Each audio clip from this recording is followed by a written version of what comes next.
मर्द मय्यत को गुस्ल देने वाला कोई ना हो तो फिर इसका क्या हुक्म है। चुनांचे अगर मय्यत मर्द है और वहाँ मर्दों में कोई गुस्ल देने वाला मौजूद नहीं है,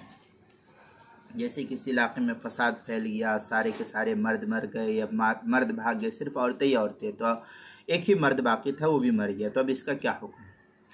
तो वहाँ मर्द में कोई गुस्ल देने वाला नहीं तो उसको उसकी बीवी गुस्ल दे सकती है, उसकी बीवी उसको गुस्ल दे सकती है। बीवी के अलावा किसी औरत के लिए गुस्ल देना उस शख्स के लिए दुरुस्त नहीं, खा वो महरम ही क्यों ना हो। और अगर बीवी भी ना हो तो उसको तयम्मुम करा देना चाहिए, लेकिन तयम्मुम कराने वाली औरतें अगर मय्यत की महरम है तो हाथ लगाना दुरुस्त है, और अगर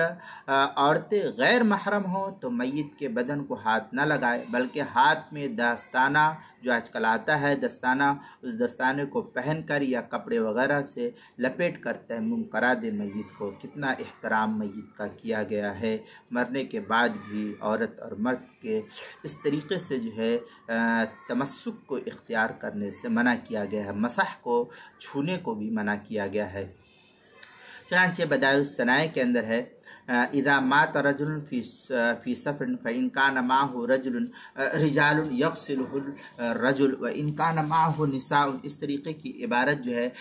बदाउस सनाए उसकी दूसरी सफ़ा 33, दुर्र मुख्तार जो ज़करिया बुक डिपो देवबंद का हिंदी नुस्खा उसकी तीसरी सफ़ा 94, बैरूत का छपा हुआ नुस्खा उसकी तीसरी सफ़ा 89, फतावा तातार खानिया जो ज़करिया बुक डिपो देवबंद का हिंदी नुस्खा उसकी तीसरी सफ़ा 13 और 14, मसला नंबर 3605, फतावा हिंदिया पहली सफ़ा 160, बहिश्ती ज़ेवर दूसरा हिस्सा सफ़ा 54, किताबुल मसाइल उसकी दूसरी सफ़ा 49 पर भी इसको नकल किया गया है।